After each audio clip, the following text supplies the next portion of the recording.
Peace, what's going down? It's DJ Payne One. I'm here live on the Music Entrepreneur Club powered by BeatStars. Appreciate everyone tuning in. We have some special guests. You can see them.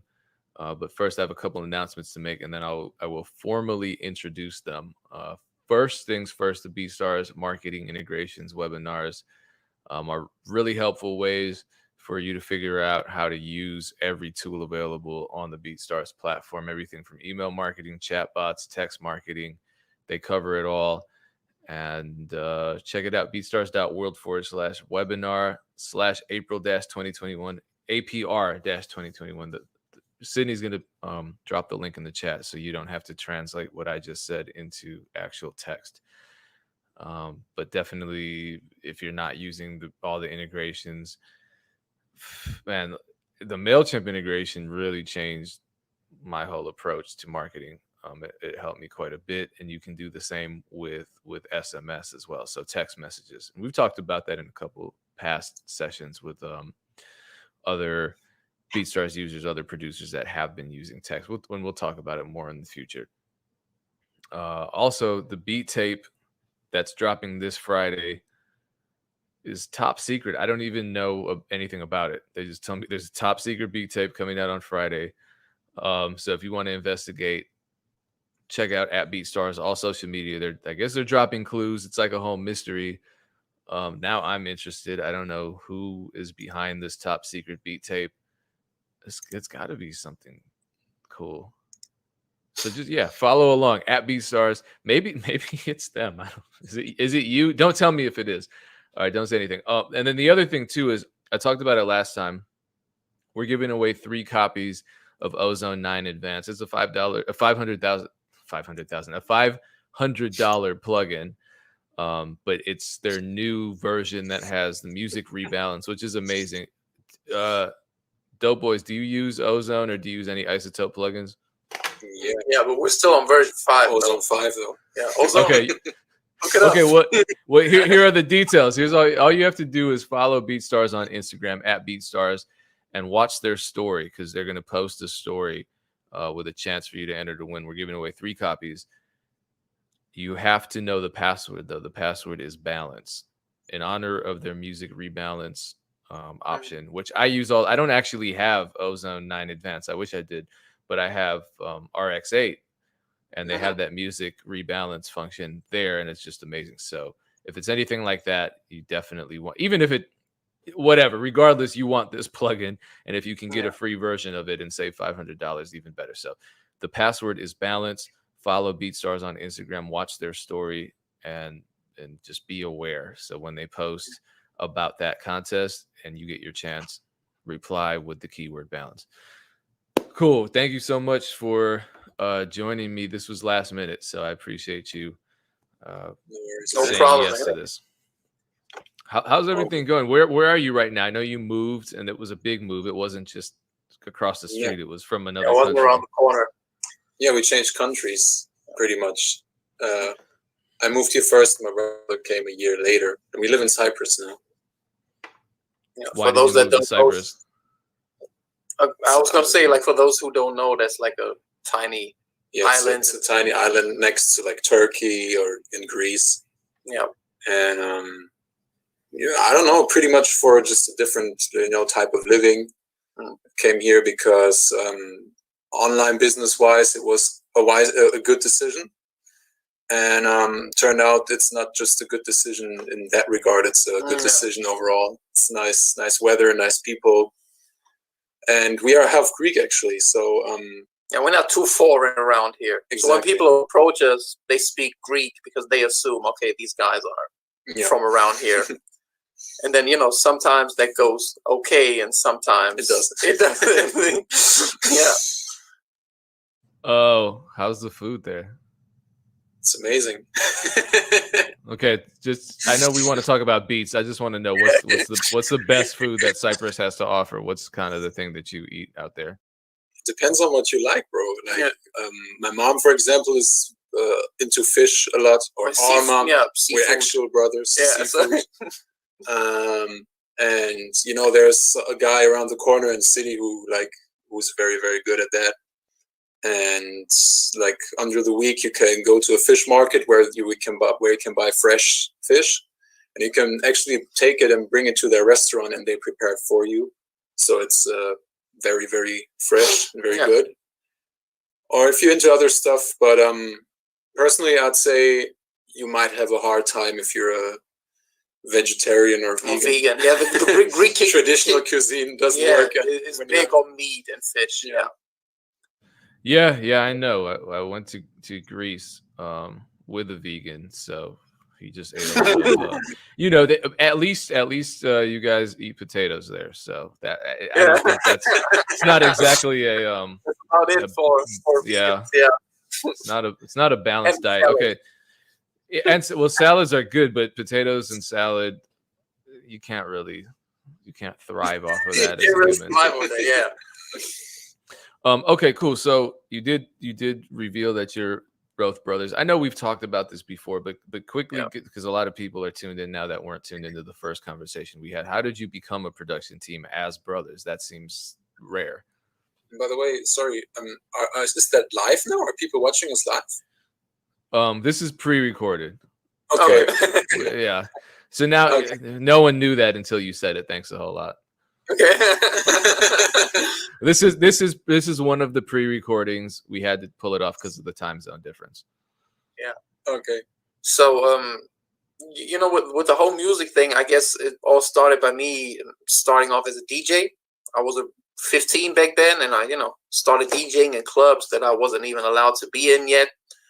And when that whole David Guetta music kind of popped off in Germany and everybody wanted me to play that stuff, I was like, nah, that's not really my thing, because I was always, especially back then, I was more into the grimy hip hop stuff, so that kind of didn't sit well with me. And right around the same time, I was introduced to Ryan Leslie and his YouTube videos and everything that he was doing. And I was like, that's dope. That's what I want to try. And, after I literally bought a synth with the money that I had on my bank account, never had piano lessons or everything. I just bought it. And I was like, I'm going to figure this thing out. And, a couple of months in, I was hooked. I was addicted, and I knew this was what I wanted to do. And before that, I was always big on sports, and there's, all kinds of sports that I did. And, I'm still doing it, but obviously the music, from that point on, the music took over. And that's actually the first thing that I did that he got interested in as well. So we kind of, at the same time, started to mess around with FL Studio back then. I think it was version 6 back then. That's what we started on. And, a couple of months in, I noticed that he was crazy talented, and he was like a week in, his stuff was sounding a lot better than mine, and I was already half a year in. So I was like, okay, maybe we need to, partner up and figure the shit out together. And, from that on, it started. It was just a passion back then, but, I had the desire to turn this into a business pretty quickly, pretty early, because I figured if I can do nothing but that, and, back then I was only trying to survive by doing music and not, make any crazy money or whatever. But I figured if we can do that, that would be amazing. So, that's how it all started. And a couple of years later, we are actually able to do this full time, and which is, exactly as dope as I imagine it will be. Yeah. Okay, so now that you've been doing it for a while, and I just want to ask this question right now, while it's fresh in the air. You said you were just doing it to try to survive at first, and I think that's how a lot of us started. Do you think that the outcome would have been different if you had gone into it expecting to make a bunch of money? I think if that was the main priority, or if that was the main reason why I would have started, if it was all about the money and not about having a passion for it in the first place, then I don't know, it might have turned out differently. But the thing is, I was always into music, and I always loved it. It was just that, the DJ thing wasn't really my thing anymore, but I always loved music, and I always had a passion for it. And to be honest, even if I wouldn't get paid anything at all, I probably wouldn't have a studio like this, but I would still make music every day because I love it so much. And I feel like if that's the foundation, then you know, the chances that money will eventually come your way are very, very good. Yeah. You know, if you're just doing it for the money and you don't love it so much, I feel like it's hard to get to the point where you actually get paid because, and you know this, and everybody who has some level of success in this knows this, that there is a lot of stuff that's not fun that you have to get past in order to get to a certain point where you actually start to see some type of money. And that definitely doesn't happen overnight. And it, you know, as the market grows, I feel like it only gets harder, or the point where you see a return only gets pushed to the back. Yeah, or you have to put more money in. You have to put more money in, or more work in, or whatever. Yeah. So, like I said, if you're only doing it for the money, it's definitely not a get rich quick kind of thing. So, loving this thing definitely helps. Yeah. So, how long did it take you to actually turn it into income? I think the first year where we could both, like, how do you say, sustain our lifestyle with it was like 2017. And we started when I was 14. That's 13 years ago. So we started in like 2009.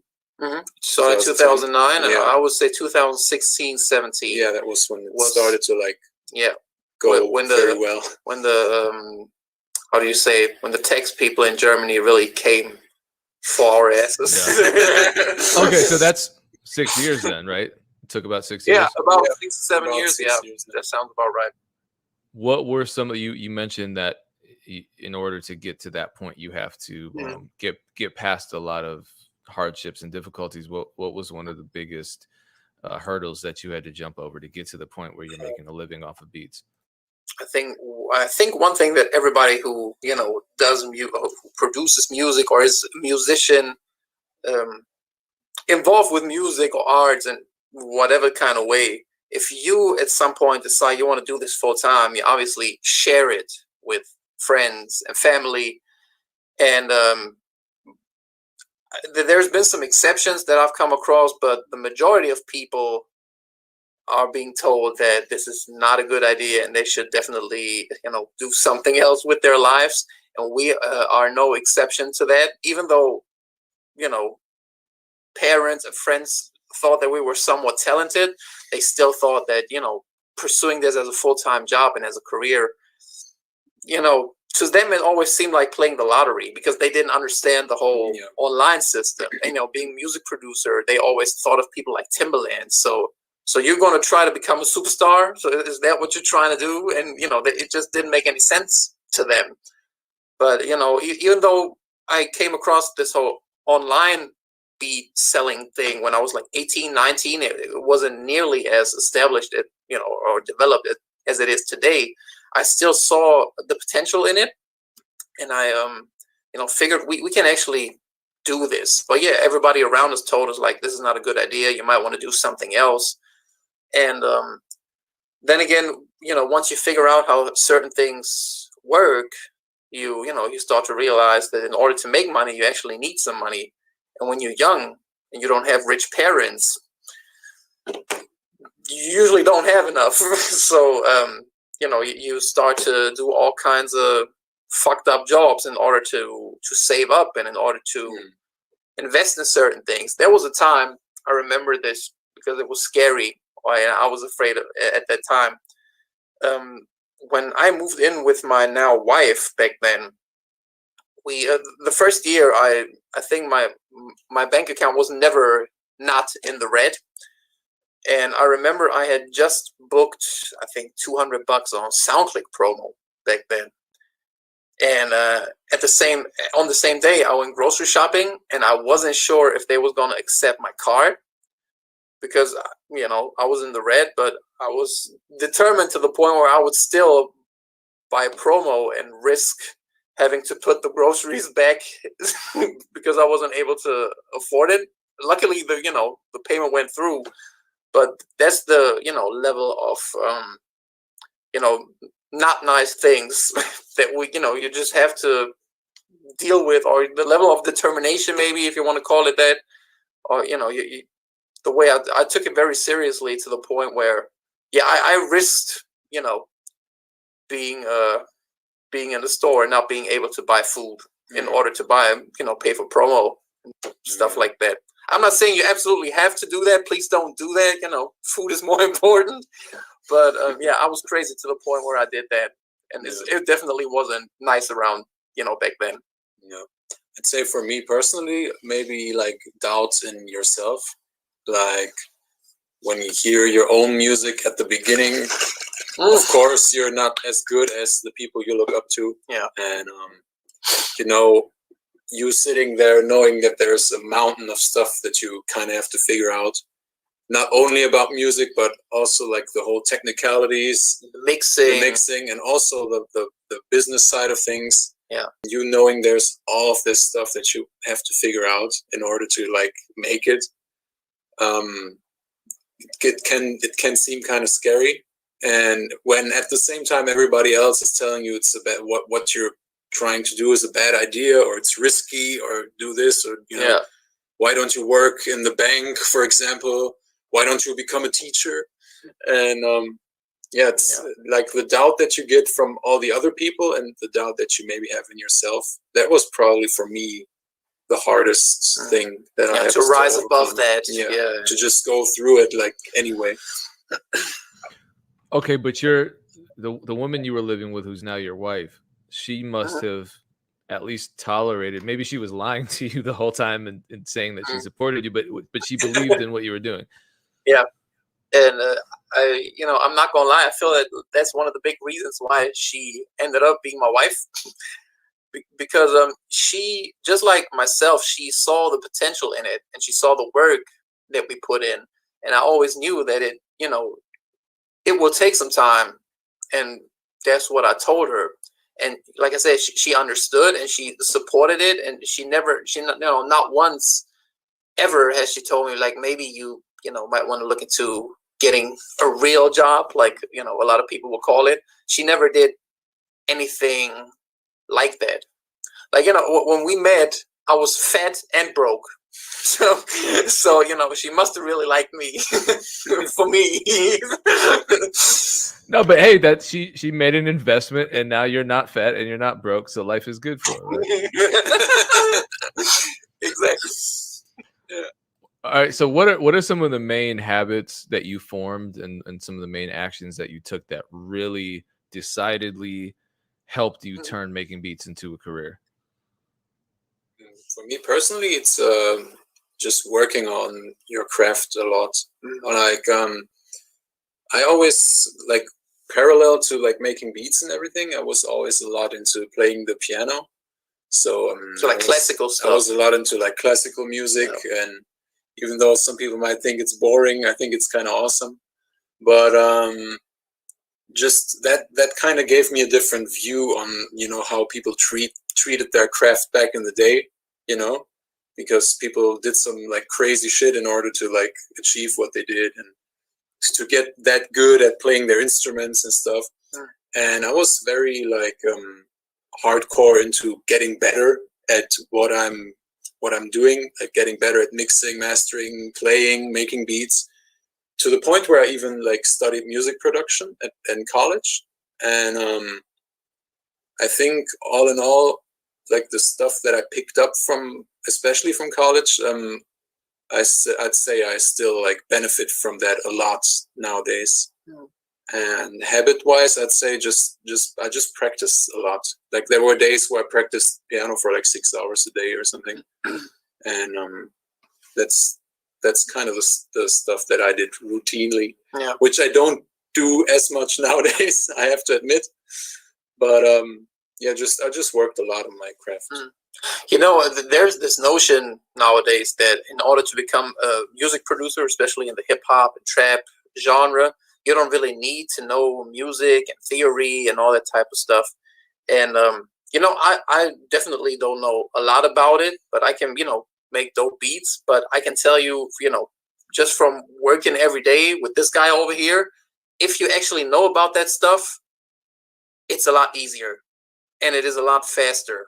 let's say you're working on a remix or whatever, and he hears the original, and he sits down in front of the piano, and he says, okay, that's a 1-5-6 or whatever progression. He sits down, he just plays it. He just, he hears it, he knows, okay, that this is, he doesn't have perfect pitch or anything, but he knows musically what's going on. So he just instantly knows what's happening, and he sits down and plays it. And that part alone would take me like a good 10 to 15 minutes. So if you know your stuff, it definitely helps, even if it's not absolutely necessary or required. I'd agree on the fact that you don't need to know a lot about music in order to make beats nowadays, because with Splice and everything, you just go by key signature, and you just throw a bunch of loops on top of each other and maybe do something to give it your own flair. But I think you would just have a lot more possibilities when you actually know what's going on. Like when you have a cool sample and you're just able to like maybe pick up the chords from a sample and like play some keys on top of it, just to make it sound a little bit bigger, that improves the quality, or it can improve the quality of your production like by a mile. And I think that's one of our trademarks, actually, like musicality. The musicality, but also the sound. I think is very rich, even if it's like a very simple like trap type beat. I always try to like make it sound very like rich and like, how do you say, wide, and deep, just fat. Yeah, I think we kind of went off topic there, but yeah. Yeah, I mean that's helpful. So let's talk about sampling, but not in the traditional sense. You make samples. When and why did you start making your own samples? So the first sample pack we did was, I think, actually by request from Machine Masters. Yeah, and they asked us if we were able to put together like a drum kit, because they like our beats, and Actually, they were working together with Mike Colombo, who was hosting the YouTube producer contest that we won back in the days. The whole Jermaine Dupri thing that we talked about on. Yeah, so he, they were working with him. He actually put together the first sample pack they ever put out, and because we had won that contest, we were still fresh on their minds, I guess. So they reached out to us and asked whether we want to do this. And, we had seen other people do similar things, but we never thought about doing it ourselves at that time. And when they reached out, we thought, why not? Let's give it a try. And what we did was we just went through a couple of our like best beats at the time, and we just, bounced the kick, the snare, the melody loop, the bass, and then we went to the next beat, and there we bounced the hi-hat, the kick, the snare, and so on. And that was the first drum kit / sample pack we made. Yeah. And just because we saw it like wasn't that much work, but it brought in some cash, we just made another one also for Machine Masters. And then we made like our first sample pack, where we just took like the instrumentation of a couple of our tracks, just stems pretty much, and turned that into a sample pack.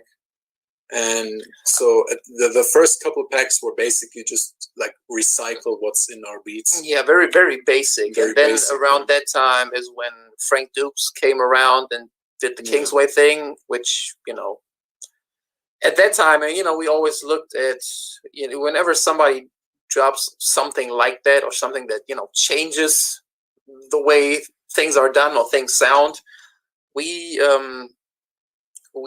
just don't want to continue to do the little thing that we was doing. We want to go for that, because that was obviously on a whole nother level.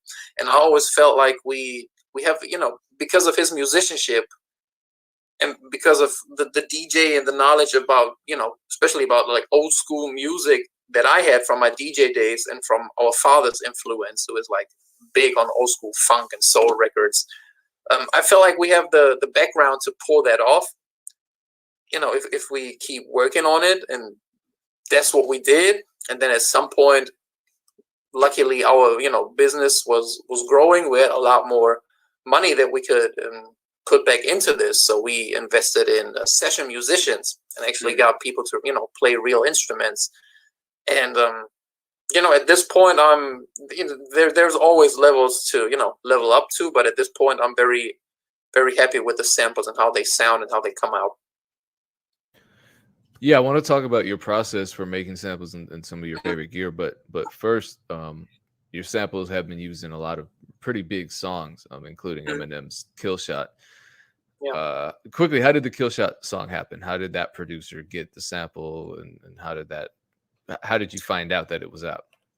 Yeah, that was through Splice. He got it from Splice, yeah. And we actually made a beat ourselves with that particular piano loop that was used, and a guy that bought the beat from our website, recognized the piano loop in it, and send us I think a DM on Instagram and said, Eminem rapped over your beat. I was like, that can't be real. That happens a lot, people hear our samples on on some of their favorite records or something, or on a record, and then they hit us up and they're like, yo, these guys stole your beat. Yeah, because they don't understand, yeah.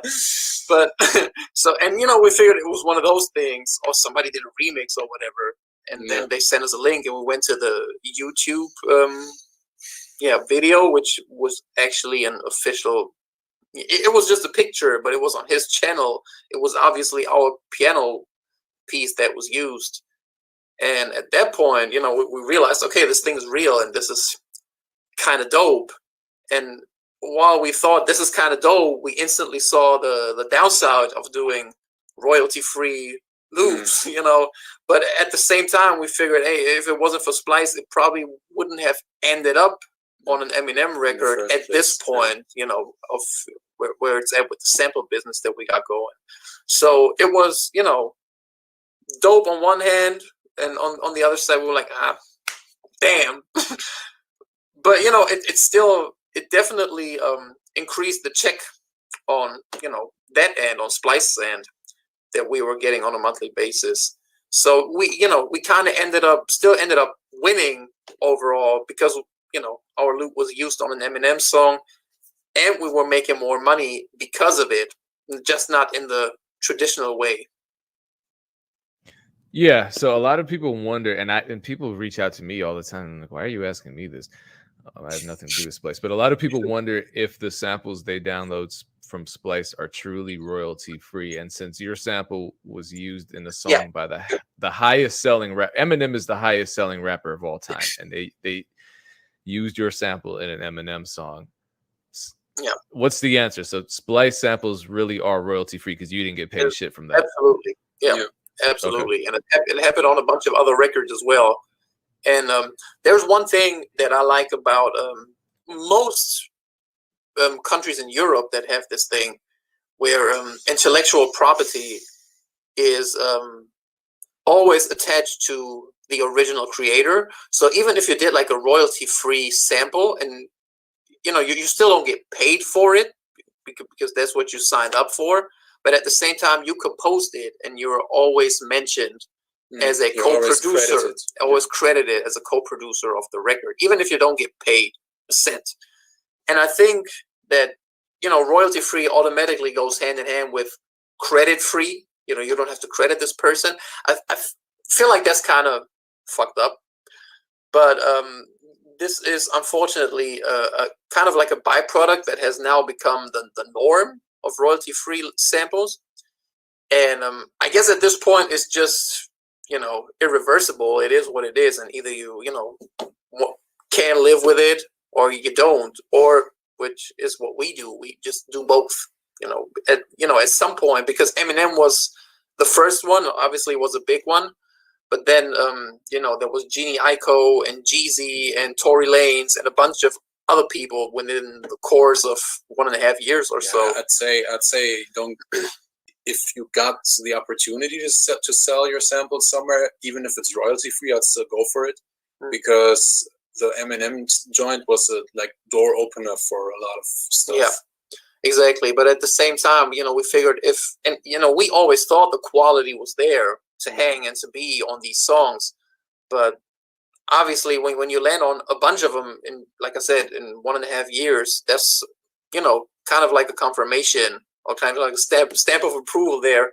So we figured, you know what, let's just do both. Let's capitalize on the situation that we have with Splice and continue to do that and build that catalog up, but at the same time, you know, do some stuff that's exclusive to our website, to DopeBoyKids.com, that is not on Splice, that is not royalty free, and also start to, you know, build relationships with established producers that, you know, produce for these established artists all the time, and that are, you know, very likely going to like those samples that you put together and send some of those to them, and, you know, also work that side of the business. So you kind of like get the best of both worlds. And that's what we are doing right now. Yeah. How do you go about doing that effectively? I get emails every day from people I don't know just saying, here's a Dropbox link, use my samples. Yeah, don't do that.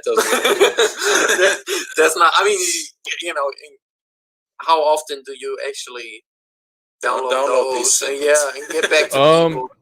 Yeah, I mean, every now and then, like when you're in the mood, it's like random. When you're in the mood, yeah, but then they have to also be good, you know, because we make samples too. So, and you're sending me yours, and Dream Life is sending me his, and Kame One sending me his. So this, I don't know. I feel like right now in the sample making world, the standard is pretty high. The standard's been high because of people like Frank Dukes and so forth, and what's his name? Oh man, forget it. I'm blanking on his name, but the standards are pretty high. So you know, the samples kind of have. So you kind of have your go-tos, right?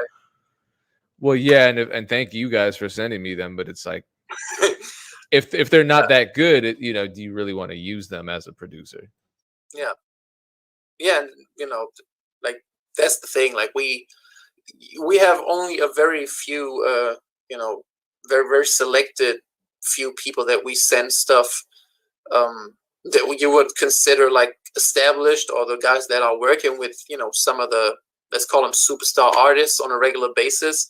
And those are all guys that either reached out to us or people that we met personally. Like, you know, we met Illmind on several occasions, and we're sending stuff to him. We met Symbolic One, S1, on 2 occasions, I think. And, you know, established a working relationship with him and sent him some stuff. And then, you know, then there's people that just, you know, simply reached out to us because they heard some samples on Splice, or because they, you know, because that's also a good thing about Splice. They have a lot of customers, and even if people might not use their stuff all the time, they still listen and they still know what's going on. So they might find you over there and, you know, say something like, we like your stuff, can you send us some stuff that is not on there? Because we need exclusives. And you know, that happened with a few people. I don't know if they want to be mentioned here, so I'm just not going to do that. But, you know, there's a few people that you probably know that hit up our DM, but in a professional way, not with a Dropbox link or, you know, some shit like that, and ask like, can you send us some stuff? And, you know, you just start working with them if you like what they're doing, and if they are in a, you know, certain position or whatever. And, you know, that's what we're doing. We hardly ever hit up anybody randomly and just send something. You know, I did that once or twice where I didn't send people music or whatever, but I just hit them up randomly. But really, honestly, just to express my, I don't know, admiration for their music or what they was doing. And even, you know, even though in the back of my head I'm thinking it would be dope if this turns into something, that's not the reason why I'm reaching out in the first place. If it happens, cool. If not, it's fine. And it's only one time that this led to a working relationship, which was with Joyner Lucas. But then 1 or 2 months later, he got his deal with Sony, and then I never heard again from him. So, you know, that was it worked, even though that was not my intention. But obviously I took it because he's dope. And then he got that deal, and we, like I said, I guess things got wild for him, and we never heard from him again. You know, which is fine. Good for him, but yeah. Okay, so nowadays, obviously, your process has changed quite a bit. How do you approach a sample library when you first start working on it now? So we have different, I'd say, themed sample packs. Yeah. So there's we have the Soul Child series, which is inspired by like old school soul and funk music, I'd say, or like the VHS Heroes, which is inspired by like older movie soundtracks. Or like the 2 Up, 1 Up, 2 Up, 3 Up sample pack series, which is inspired by video games. And all stuff that we're into, like old school movies and old funk and soul music. Into old stuff a lot. Yeah, we just reminiscing a lot on the stuff that we were into growing up. Yeah. And it's always the music that kind of stood out on these games or those movies and whatever, and we just love it. So we we kind of try to recreate some of those vibes that we grew up with because we love it. Still, something that people go for in their production and that people love, maybe for the same reasons that we're into them, into this.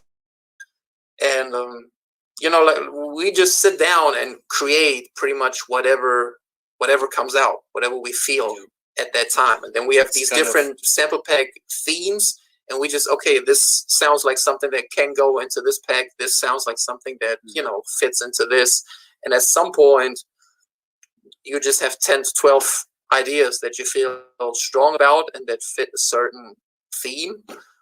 And that's when we sit down and bring musicians in if we feel like that's required for either the whole thing or just a few selected samples.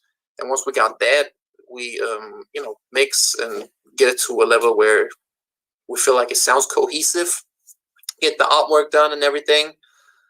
And and then we have a schedule where we put out 1 pack every month, except for November because of Black Friday. That's usually when we put out a couple of joints. Yeah.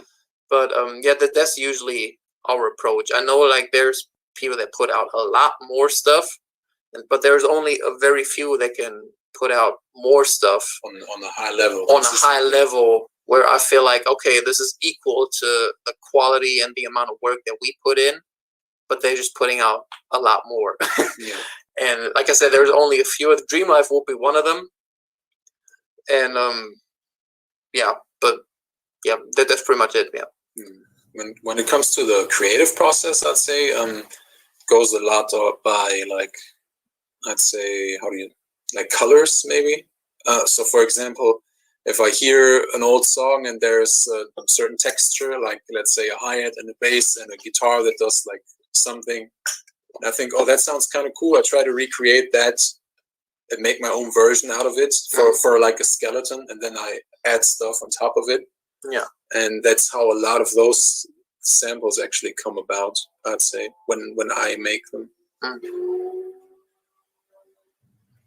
Oops, my bad. And you've been kind of building up an arsenal of instruments and studio gear. What's your favorite piece of studio gear now for making your samples sound unique? So I just recently acquired 2 tape machines, and I just about 1 or 2 weeks ago I got the Akai GX 20. What is it? 220D. I'm just looking. Like I said, I got this thing like a week ago, and it definitely gives it a certain texture that if you run sounds through it or record to tape, it definitely gives it a certain texture that that is unique, and that you, even with all the dope plugins that kind of try to emulate this thing, which are also dope and unique in what they're doing, but this is just like another flavor, and a flavor that I really like.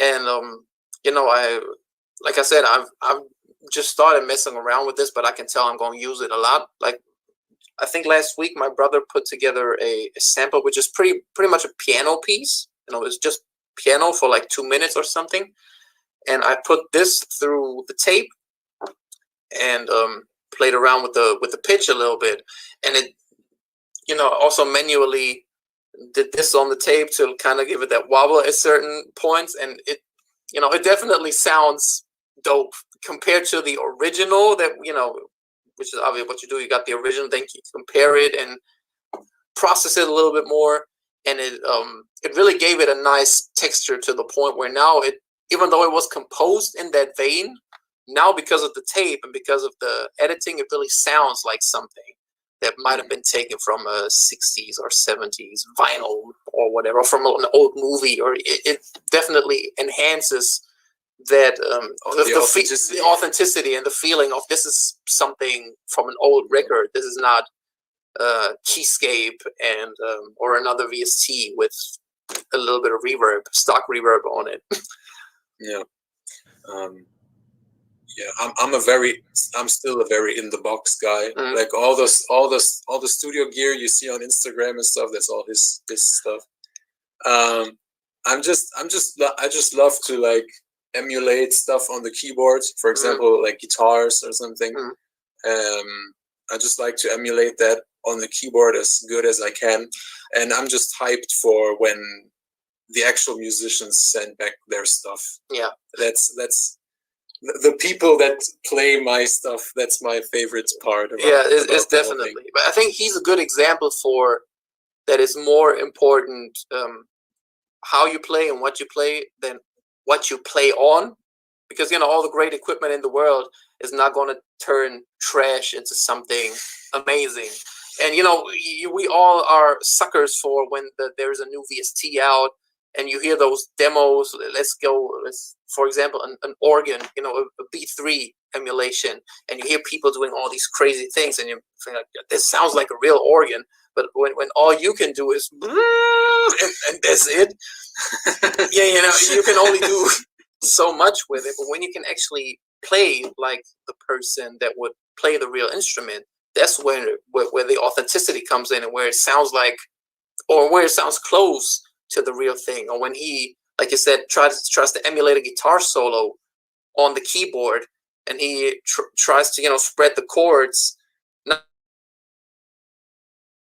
play as much notes as he can with this one hand, but you actually spread it out the way a guitar player would play it.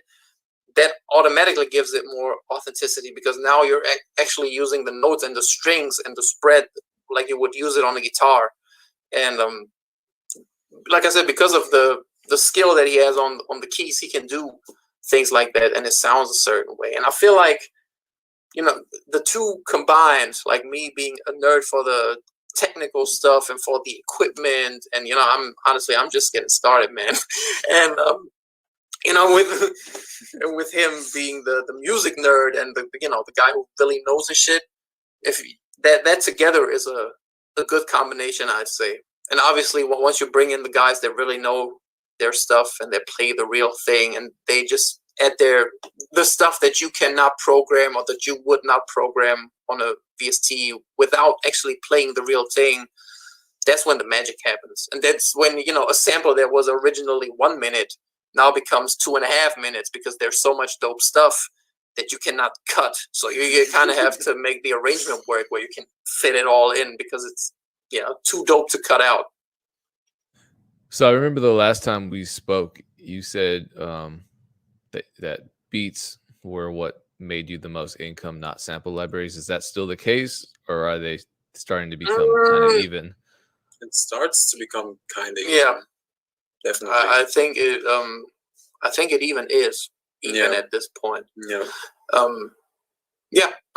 is. It should be even, or round about the same right now. Okay, so that's grown in the last 2 years then. Yeah, definitely, absolutely. Yeah. Okay, so let's talk about beats then. How do you market your beats? What's your main strategy? At this point, to be honest, we're not doing a whole lot in terms of traditional marketing, or paid advertisement, if you want to call it that. What we do mainly is we put out making offs and content to for the beats that we produce on social media, which was originally what we started with. Like I said, we got inspired from the whole Ryan Leslie thing. So that's actually the first thing that we do, like showcase what we were doing on YouTube. And we're still doing that. And obviously utilizing what's popping now, like Instagram and all that kind of stuff, which is obviously free, but it still does its job. And I feel like people just connect to your music on a deeper level if they see the making of of it, and if they see the people behind the music actually creating it, there's always a step further than just listening to it and not having anything but the music attached to it. And at the same time, we really like it, so we still do that. We still do email marketing. So, we send out a weekly email whenever we upload new beats. We post 2 new beats every week, and consistently without exceptions. We've been doing that forever now, and why change? It's obviously working really well. And we send out, like I said, 1 email about it every month. We give discount codes to our returning customers. So we have, and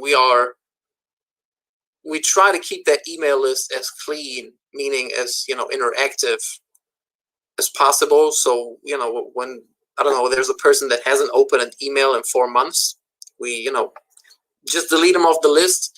And right now we got about, I'd say 2,000 people on that list. And I think there's been about 9,000 people on that list. And right now there's still 2,000 active because, people come and go, or email is just not their thing. But we still maintain a 45 to 50% open rate with that email. And even though it's just, roughly 2,000 people, but you have to keep in mind that these are already customers. So you don't have to convince them that your product is somewhat desirable. They already have, shown interest, and they've already spent their hard-earned money on your music. Yeah. So, and obviously that's cheap. That doesn't take a whole lot of money to send out an email. So that's very effective, and that's one thing that we still do. But I'd say besides that, we used to do a lot of SoundClick marketing back in the days. We're not really doing that anymore. Well, let me ask you this, that because you said your email marketing open rate is somewhere between 40 and 50, which is amazing. What's the content of your emails? What's the tone of your emails? Oh, it's very simple. And man, I always did that at this point when people ask about it. I gotta give a shout out to DG, because he kind of gave us the game before. Me too. Me too. So yeah, so he's the real the OG of this. So it's really, plain text, but you don't use the plain text format. You use the HTML format, so that way you can actually track the open rate.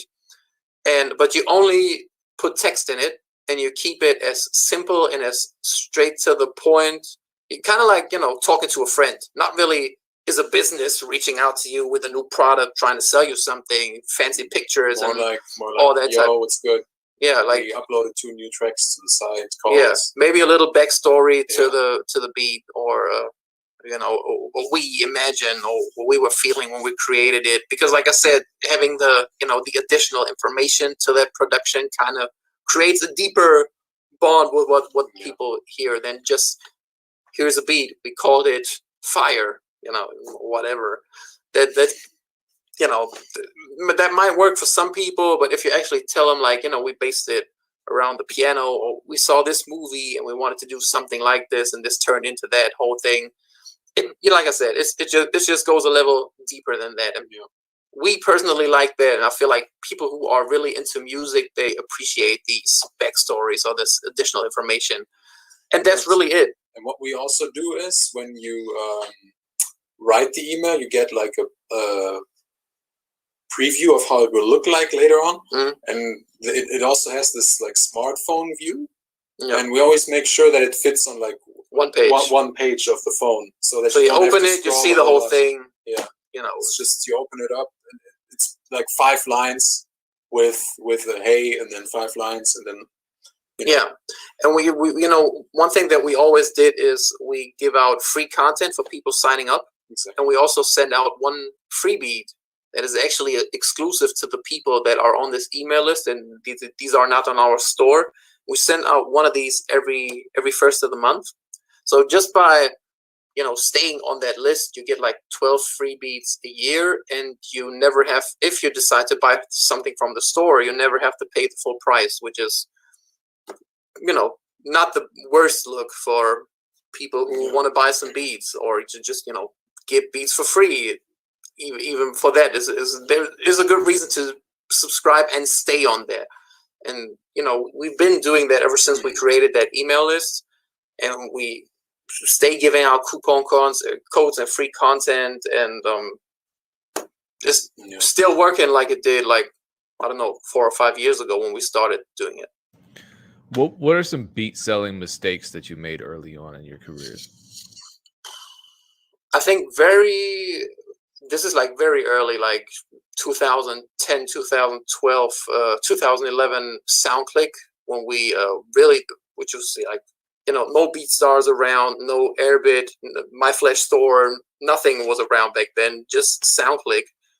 And I've seen people selling leases for $20, $30, and I always thought, like, this is, you know, not enough money for the work that you put in. But I didn't really understand the whole leasing concept. People even had these weird, like, how do you say, crazy deals, like $40, buy one get 3 free.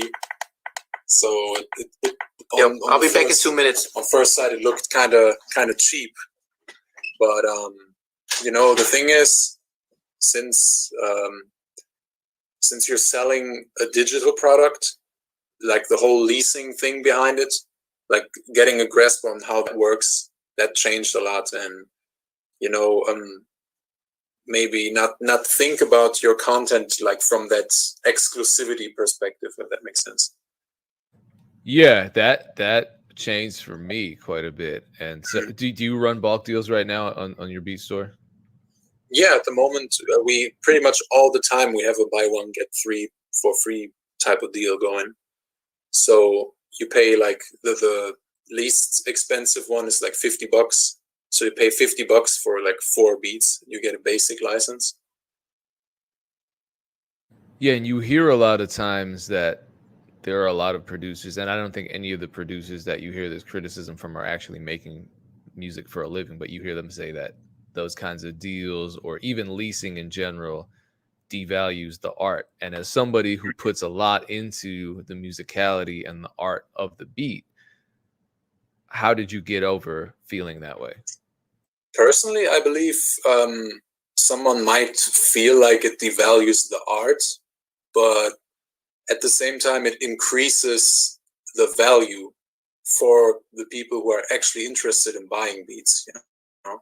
Because just look at it from like a consumer perspective. I'm a rapper. I want to like make an album. I'm an independent artist. I don't have $2,000 to work with people, you know, and I just go online and I just find, oh, this guy offers me like 4 beats for $100. This guy doesn't. And this guy's beats who offers me like 4 beats for $100, they actually sound kind of good. So you know what? I'm just going to take those. And at the same time, it's always like we get a lot of like emails from people who really appreciate our music. So personally, I don't believe that like the art perspective of it like suffers from that business model, because you know, the thing is, and I don't want to sound like cocky when I say that, but the thing is, a lot of people who, just like you said, criticize that business model, they most of the time they work for free, you know, like they work with people they think are cool, but they don't really have a following maybe, and they sit together in their room all day and create cool music and like very artsy and fancy and dope music. It's just a different approach. At the end of the day, like, people don't like earn a living from it a lot of times when they have that view on it, you know. Like, I don't want to sound like I'm talking from above when I say this, but yeah, but let's be real, and you know this because you have, for example, have a big YouTube channel, and the people who, you know, are hating in the comments or just talking trash are usually the ones with 3.5 subscribers. Yeah. So you know, it's one of them being you know, their mom. You know, and this, and this is a fact, man. This is like, there has never been, you know, it hardly ever. I don't know. Maybe I've just haven't seen it yet. But unless you talk shit about a certain person, I've never seen that a guy who has like 3 times your following and who is doing a lot more than you are comes on to your video just to talk trash. Yeah. Like, I haven't seen that. Never. Like I said, Yeah, it's usually the people that don't have shit going on for themselves. It depends on the person, I think, who's giving the criticism. Like, if somebody, like, let's say, I don't know, Timbaland or somebody says, I dislike the model of selling beats online because I want to work with an artist and I want to create dope music with the artist, and you know, that's cool, but he's also established already, and he can afford to, like, he can do whatever he wants, work with whoever he wants to work with, you know.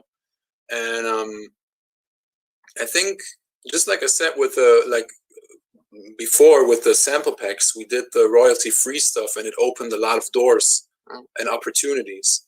And I think if you're, like, shying away from selling beats online because you might think, or if I give away all these beats and people make, like, shit songs on them, like, you know, then you're closing yourself off from opportunity, I think. And, yeah, there are a lot of ideas out there, and I just I don't know. I felt that way when I first started, and I actually didn't want to put beats online because of all that fear. And then I realized, you know, art is subjective. Fear isn't helpful. Negativity isn't helpful. It's not getting me to where I want to be. And, you know, I want my art to be out there. So regardless of what happens, it's kind of beyond my control. I just put it out there, and whatever impact it makes on people, it makes on people. And if I'm getting positive feedback, if I'm making a living doing it and I'm happy with it, then that's really all I could hope for. Yeah.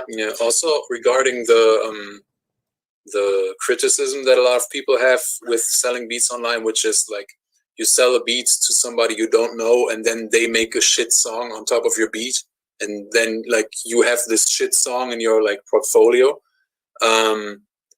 There's, like, think of it this way: the people that, like, buy your beats and they make a song now, and it might not be, like, the dopest shit ever, they might improve as well, you know. And, you know, maybe they just started out rapping, or they just started out recording themselves, so their recordings sound kind of weird. But we have a lot of people who, like, return to our store and buy beats on a regular, and you can see that people are improving, you know, over time. Yeah. So there's another side to this, I think. Like, you know, when we started out, and I guess everybody who ever had a microphone in, you know, next to them, just recorded some stuff, even if it was just for fun. And even though people are buying beats, some of them are on that level, and they're doing it just for fun. And let's be real, when you start out, or when you're just doing it for fun, how many people, except for you and your 3 friends, care for that stuff? So it's not like the entire world knows about that trash song that somebody recorded to your beat. That's one thing. And then again, a lot of the stuff that you will consider trash is still selling and making a lot more money than your own music, because there's, you know, people that like that stuff. So at the end of the day, the market's opinion, or the people who buy that stuff and who support that stuff, is at least on a business level, might be more important than, you know, what you put on a pedestal, or what you consider the good quality music. So and like you said, man, this goes to what you said, like, there's artist opinion, producer's opinion. Everybody has an opinion. At the end of the day, just put it out, and it's gonna do what it's gonna do. And that can be something dope, there can be something whatever, but the only thing that's guaranteed is, if you're not putting it out, it's not going to do anything. And that's still worse, you know, in my opinion, than any other outcome, because then you're just not going to go anywhere. That's trash. Okay, so this conversation actually has been moving along pretty fast, so I have a bunch of questions that I'm not going to get to. But the last question that well, this is good. That means I just prepared well. Last question for you. It's a big question. How do you structure your schedules to balance beat making with sample making, with customer service, with social media content creation, with uploads, and just with life in general? Because I know you have a child, and I assume that's why you. That's why I just left the room. By the way, the guy's sleeping next door, and he needed some help. But I feel at this point it's really become our routine, and it doesn't really require thinking about it because we were doing it on a weekly basis. But I guess when you start out and you want to get into the habit of having a schedule, and which I think is a good idea because it definitely helps creatively, or just in order to get more stuff done, I feel like it definitely helps. And it also helps that we're two people. You know, I have a lot of respect for the people like you, or other guys that are doing it all by themselves, because then you know, like you said, the balancing act becomes a lot harder. I think in our unique situation, I feel like the chips naturally fell the way they fell, and we have our certain expertises and the stuff that we just are better at than the other person maybe. So we just naturally take care of the stuff that we are good at, and there is not really a debate of who does what. So for example, I'm the person that uploads all the beats and uploads all the videos and replies to all the emails, and I do that kind of stuff besides creating music, which I also do. In terms of when do we make beats and when do we make samples, it's really just there's not really a rule. We just do whatever we feel like, really. Like I said, we have we try to put out one pack every month, and in order to do that, and again, I'm the guy who usually structures everything, so I kind of keep the whole thing in the back of my head. So when I put together a list of what to do this week, I just know how, I don't know, the progress of certain packs. So I would send him a list on Monday, like, hey, this week we need to work on this, or we have to finish this. It's no stress, because we are the masters of our schedule. So at the end of the day, we can still be like, fuck it, but that's not really our way. Like, we try to get as much stuff done as possible. And the thing is, we naturally have such a big output, I'd say, that there's no hurry and oh, I gotta finish some beats to upload this week. For example, like I told you, we have 2 beats every week that we upload, and I think we have about 30 finished right now. We're always sitting on 40 tracks or something. Yeah, so they're like he said, there's no rush. And usually when we produce a sample pack, we end up flipping at least one of those just to have a demo beat, and then we flip another and another. And so while creating a sample pack, you also made 3 new beats using your own samples. So it kind of also goes hand in hand. And then there's just certain, I'd say, tasks like uploading music or replying to emails or whatever, that you just take them as they come, I'd say. And sometimes, and we all been there, sometimes it becomes kind of overwhelming, or at a certain point you're writing a lot more emails than you're producing music, and none of us really likes that. But at the same time, if and that goes back to not just being a musician, but also having a business, a full-time business that you're running, that is just as important, if not even more important than the music. And you just have to treat it that way. You just have to even though it's hard, you have to be as passionate about the business part and the email part, even when people ask you the same kind of questions all the time. You just whoever person that is, he's asking you for the first time. He might be new to this, so you have to be professional and be patient with the people. And who knows, man, usually, and that's the thing, I can speak from experience here, usually if you have the patience and you reply professionally and you're nice to people, that always comes back and people appreciate it. And because apparently a lot of producers have a hard time replying to emails on time, because we never take longer than 24 hours. And when we reply to people, one of the first things with a new customer is usually, wow, thanks for getting back to me so fast. And I was like, okay, there seems to be unique in this field, but it definitely helps. Yeah. Well, what also definitely helps is you sharing all this information with the BeatStars community. So we appreciate you. Before we end, how do people follow you on Instagram? Where do people find your beats, and where do people get your sample libraries? Okay, so technically you can find everything on DopeBoyzMusic.com. Replace the S's with Z. So DopeBoyzMusic, no S's or Z's. And if you're a producer and you're looking for sample packs or drum kits specifically, that's DopeBoyKids.com.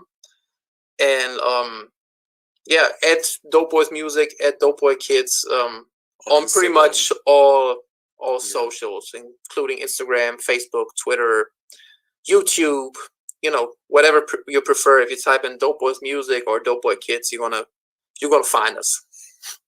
Well, once again, appreciate it. Thank you for coming on last minute and staying with us and sharing all of your perspectives and experience levels.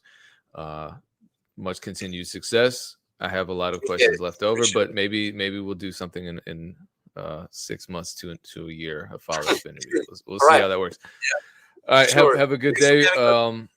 Yeah, I'm gonna keep using your samples for sure. Yeah. Appreciate it, man. I'm going to continue to send them to you. Okay. Yeah, please do. Yeah.